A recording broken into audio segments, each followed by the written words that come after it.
সরকার যেমন গঠন করেছি নামাইতে বেশি সময় লাগবে না। পরিষ্কার কথা শুনবেন না, এক মাস পরে সমন্বয়ক বাকেরের এক ফেসবুক স্ট্যাটাসকে কেন্দ্র করে একটা তোলপাড় চলছে রাজনৈতিক দলগুলোর মধ্যে যে এই আন্দোলনকে লিড করার সমন্বয়। আসসালামু আলাইকুম সুপ্রিয় দর্শক বন্ধুরা, অবশেষে বৈষম্য বিরোধী ছাত্র আন্দোলনের সমন্বয়করা একে একে তাদের রাজনৈতিক পরিচয় দিতে শুরু করে দিয়েছে। আর তাদের রাজনৈতিক পরিচয় বের হওয়ার পর এবার যেন সারা দেশে ব্যাপক আলোচনা এবং সমালোচনার জন্ম দিয়েছে।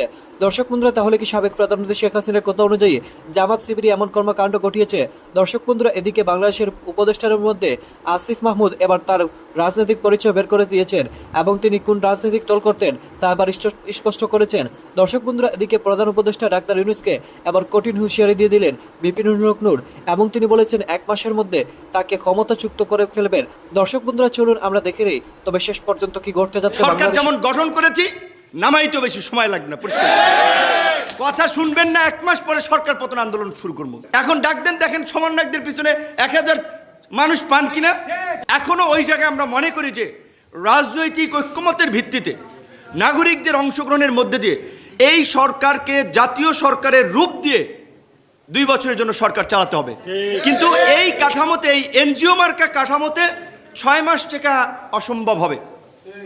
শীতের সময় গ্রামে অনেকে বলে, একটু অসুস্থ মানুষ, বয়স্ক মানুষ দেখলে যে এই শীত ওঠে কিনা সন্দেহ আছে। তো এই কাঠামোতে যদি সরকার থাকে তাহলে 6 মাস যায় কিনা সন্দেহ আছে। কারণ হচ্ছে সরকারের মধ্যেই বেনিফিশিয়ারিরা ঢুকে গেছে, আশপাশে সুবিধাভোগীরা আছে, ফ্যাসিস্টের দোসররা আছে। সরকারের রাষ্ট্র পরিচালনার অভিজ্ঞতা ছিল না, একজনের একটা মিনিস্ট্রি চালানোর অভিজ্ঞতা নাই, তারা দিচ্ছেন আপনি 3টা মিনিস্ট্রি। এটা কি পুতুল খেলা? রাষ্ট্র পরিচালনা কি পুতুল খেলা? অভিজ্ঞতা ছাড়া আপনি 3টা মিনিস্ট্রি সামলাবেন? তার দরকার কি একজনের 3টা নেওয়ার, 4টে নেওয়ার? অন্য লোককে ইনক্লুড করেন।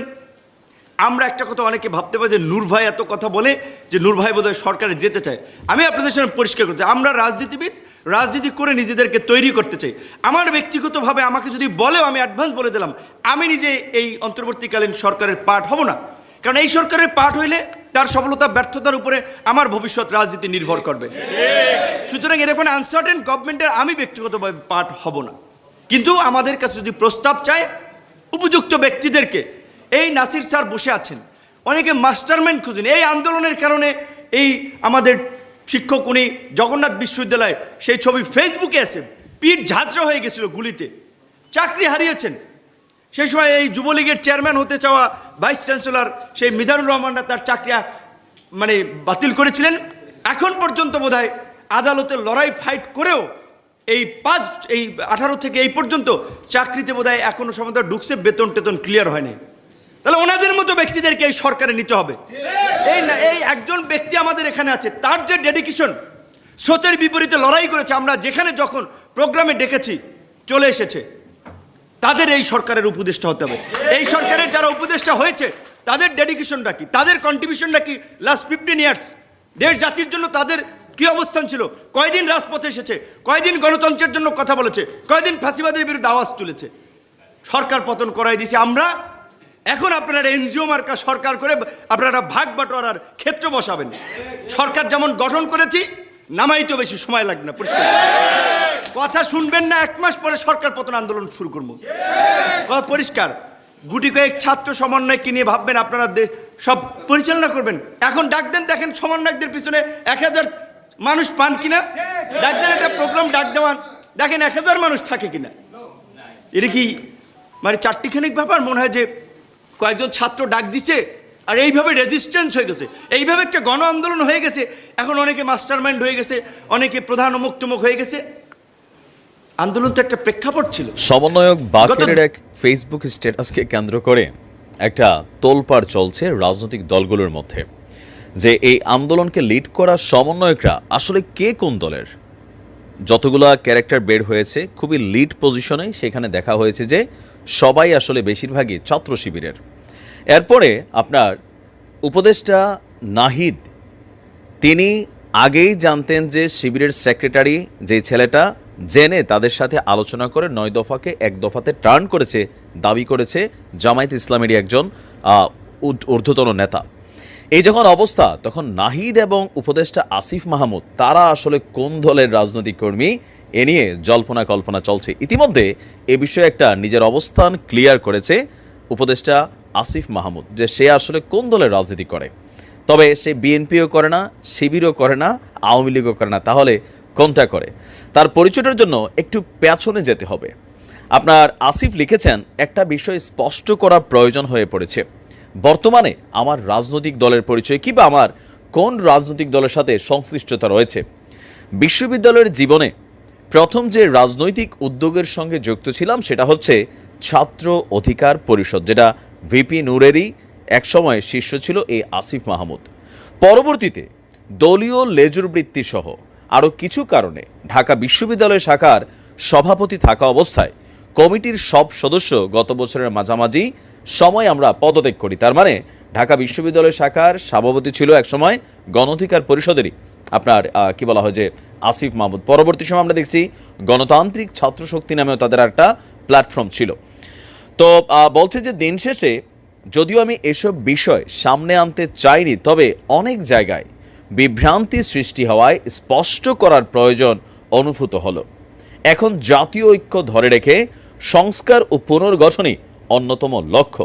তো তিনি বলছেন এই মুহূর্তে তিনি কোনো রাজনৈতিক প্রধান যে 4টা দল আছে বা 5টা দল আছে আমরা যদি ধরি, কোনোটারই তিনি সদস্য না।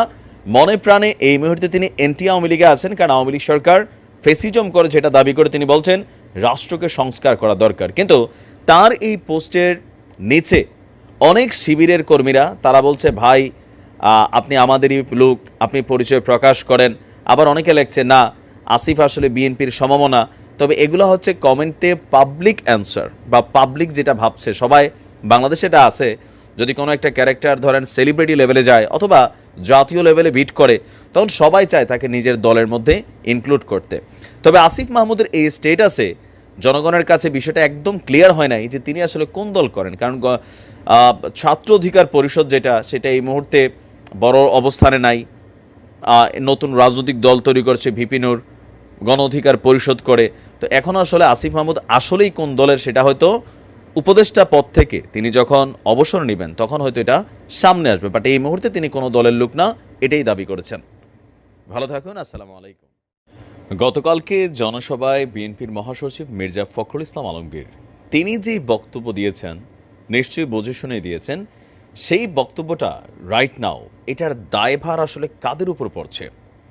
অন্তর্বর্তী সরকারের উপরে কি পড়ছে, নাকি আসলে আওয়ামী লীগের উপর পড়ছে? আওয়ামী লীগ তো রাষ্ট্র ক্ষমতায় নেই, আওয়ামী লীগ বাংলাদেশেও নেই, এই মুহূর্তে সেট আপটার মধ্যেও আওয়ামী লীগ নেই। তাহলে তারেক রহমানকে কারা দেশে? তো দর্শক বন্ধুরা, আপনারা হয়তো পুরো ভিডিও দেখে এবং সেই সাথে এই সকল কথাবার্তাগুলো শুনে অবশ্যই বুঝতে পেরেছেন এবার শেষ পর্যন্ত তাদের এক এক রাজনৈতিক পরিচয় বেরিয়ে আসতে শুরু করেছে।